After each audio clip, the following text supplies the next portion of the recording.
Hey there Techies, welcome back to the channel and welcome to the review of the most leaked phone ever, the Google Pixel 4 and 4 XL. Now that we have the 15% we didn't already know, let's take a look at the device.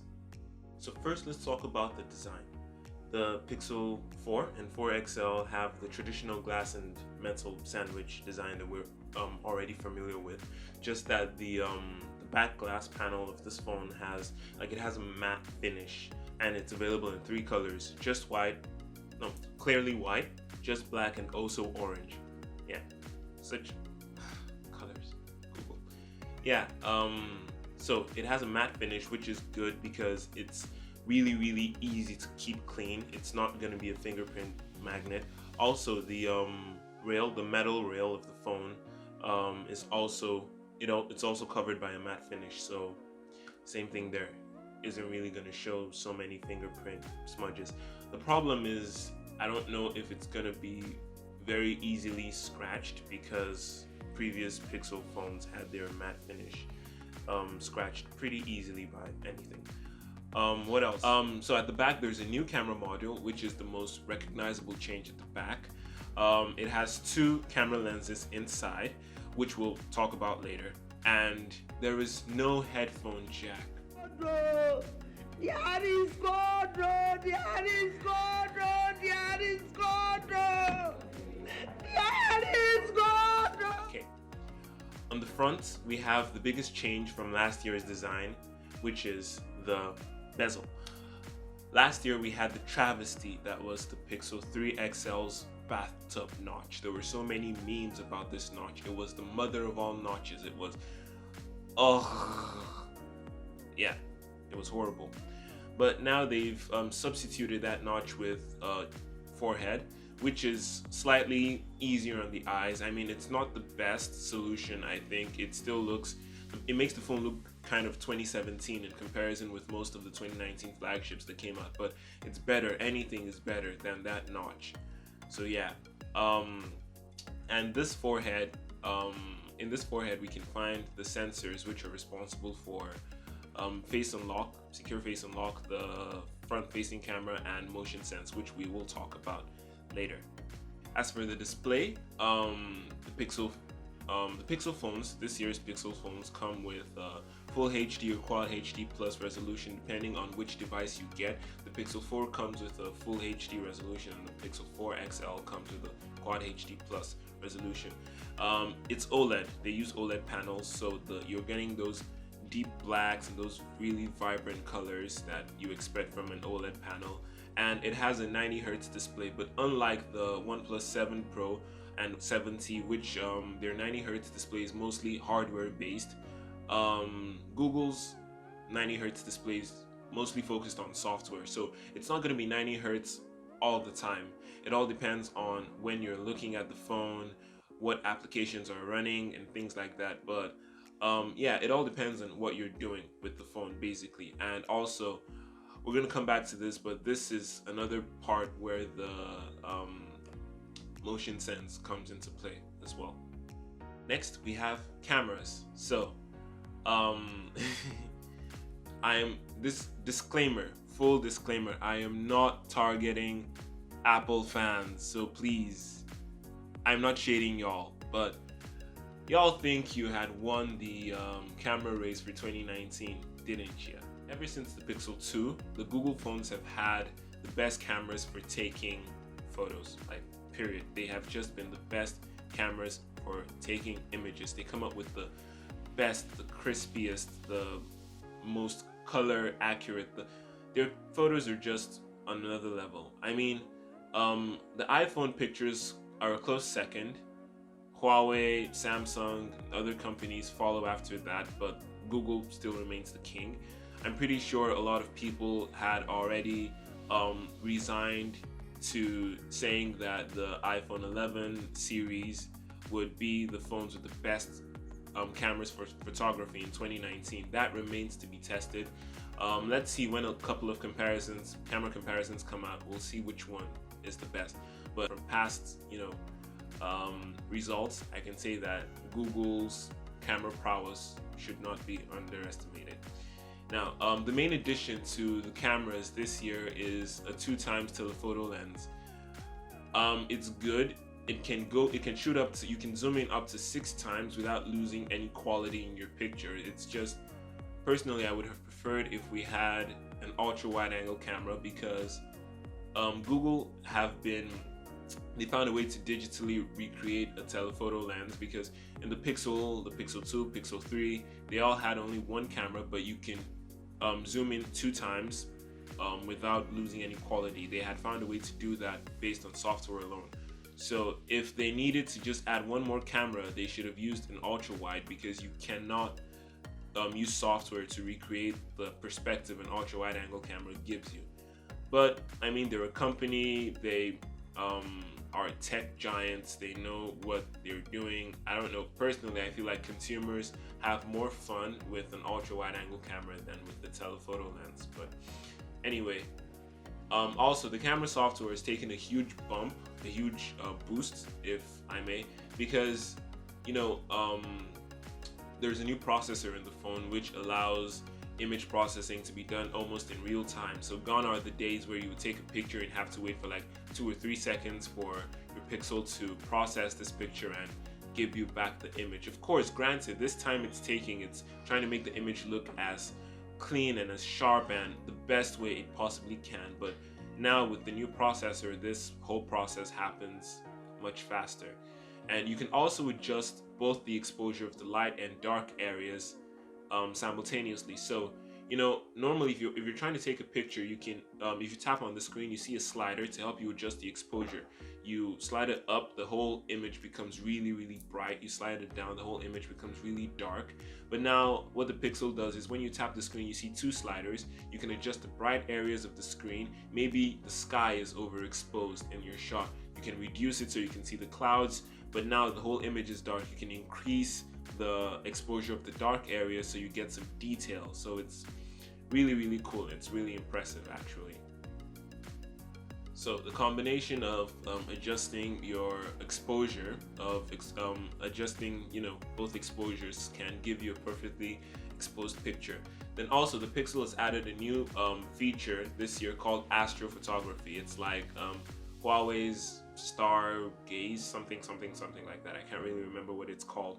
But basically, if you mount your phone on a tripod in a dark area at night and point it at the sky, it takes about 15 shots and combines them together to give you it gives you one big picture of the sky and different constellations, and it's really cool. Anyway, if I can get some samples, and I will talk about it much later on the channel. But based on what I've seen, astrophotography is a really cool feature. And as for the software, it's basically what we're used to already, or what we would expect. It's a Pixel phone, so we expect stock Android. It's running Android 10, the latest version, and it's going to be it's guaranteed updates. Google have guaranteed that there will be updates until at least 2022, which would be Android 13. So you get those 3 years of operating system updates. There's also a smarter Google Assistant. Google Assistant is the smartest software assistant we have currently, and they're making it smarter. So now it's built into the OS. It doesn't seem like an add-on anymore. It just seamlessly integrates into the software, and it's smarter. It understands context. So if you tell Google to look up Taylor Swift, for example, it will, and then you ask Google, how old is she? Where was she born? And it just keeps on going. You don't need to keep giving specific instructions. It understands context, which is pretty cool. Oh, they also have this new voice recorder, which is amazing from what I've seen. It's when you're recording, it can transcribe what you're saying into text, like as you're saying it. So those, if you're watching a YouTube video, at the bottom you can see something called CC, closed captions. It transcribes what the person is saying into text for you to read. The voice recorder does that as well. So as it's recording your voice, it can transcribe whatever you're saying into text. And also you can, when you're done, when you're listening back to this recording, you can dictate some words to the recorder, and it will find these words in the text or in the recording. It will find the portion of the recording where you said this particular thing and bring it out for you. Like, it will select it, highlight it, and transcribe this part for you. And it's really feature packed, and it's really cool. And as for battery, the Google Pixel 4 XL comes with a 3,700 milliamp hour battery, which is not the biggest, because right now we have phones of 4,000, 4,500, 5,000 milliamp hour batteries, and the Pixel 4 XL comes with 3,700. It's moderate, it's modest. I mean, it can last you all day. And granted, Google do have a reputation of managing their battery life pretty efficiently, but my biggest problem is with the Pixel 4, the normal version. It comes with a 2,800 milliamp hour battery. This is a battery size I have not seen on an Android phone in a couple of years now, and it's really concerning because, like I said earlier, these phones have a 90 Hertz display. That refresh rate is it drains battery a lot. That's why a lot of people complain about the OnePlus 7 Pro, that leaving their display on 90 Hertz drains the battery pretty quickly. So I don't know how Google plan on addressing this. Like I said, it's variable. Like your phone switches between 60 and 90 Hertz depending on what you're doing. So that's probably going to help manage your battery life. Then also motion sense, like I said earlier.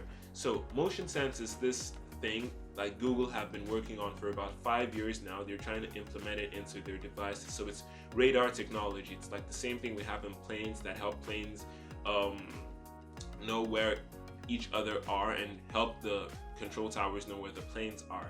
So it's like there was this video that they released showing a demonstration of how you can fine-tune settings, like by making some gestures with your finger, increasing the volume, skipping tracks, things like that. There should be a video playing explaining, like showing that.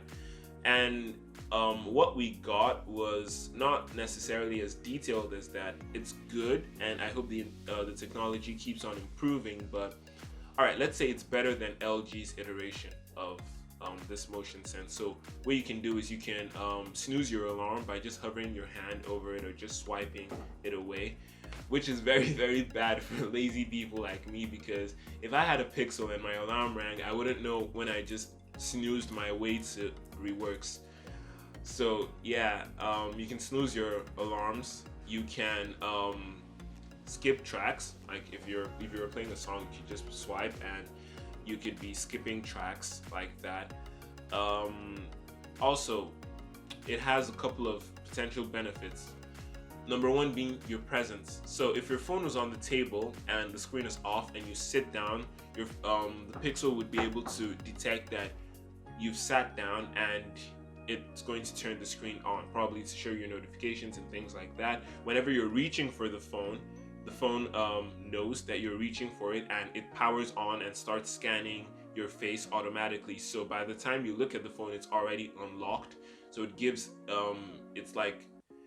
it this really, really fast face unlock, because it already starts scanning your face from when you're reaching for the phone. Also, it allows you to do air gestures, like I said earlier, the whole, swiping your music and snoozing your alarm thing. But there's a problem actually with the face unlock. I just heard about this today. Google have confirmed that your phone will be able to unlock whenever your eyes are closed. So even when your eyes are closed and you put your phone there, it's gonna unlock. It's not like the iPhone or even Samsung phones that would require you to pay attention to what you're looking at, to pay attention to the phone rather, before it unlocks. But this one, it's men of the world, you are no longer safe. Your girlfriends can take your phone and unlock it while you were sleeping. So just stick with a good old-fashioned PIN or pattern or password. I apologize for the noise, but there isn't really anything I can do about that. Gosh. Okay, so it's better for you to stick with your PIN or your password, or because Google have gone the Apple route and taken away the fingerprint scanner. So yeah, problem. Okay, Next, value. So do these phones have a good value for the price? The Pixel 4 for the 64GB version starts out at $799. Now, in comparison to the iPhone 11, which starts out at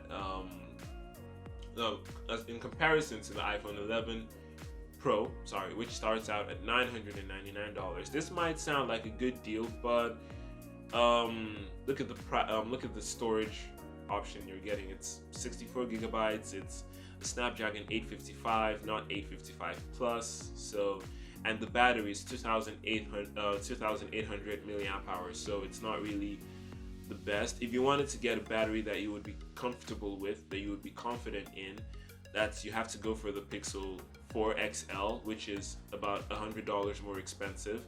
And also, if you wanted to get a 128 gigabyte version, also another $100 more expensive. So ultimately, you still have to pay about $1,000 for the phone. Yeah, so it is a good phone if you have the money and you enjoy stock Android and you're a fan of Google services and Google products rather, and you love taking pictures with your phone, then please, by all means, go ahead and get the Pixel 4 XL. The Pixel 4, however, I'm not really convinced, but they're good phones. They're just not the best phones, I guess. Those are my thoughts on the Google Pixel 4 and 4 XL. Please make sure to leave your thoughts or your comments in the comment section down below. I hope you guys really enjoyed the video. Please feel free to check out other videos of mine. They should be floating somewhere here, yeah, or here, yeah, they should be here. All right, so thank you guys so much for watching. I'll catch you in the next one. Peace.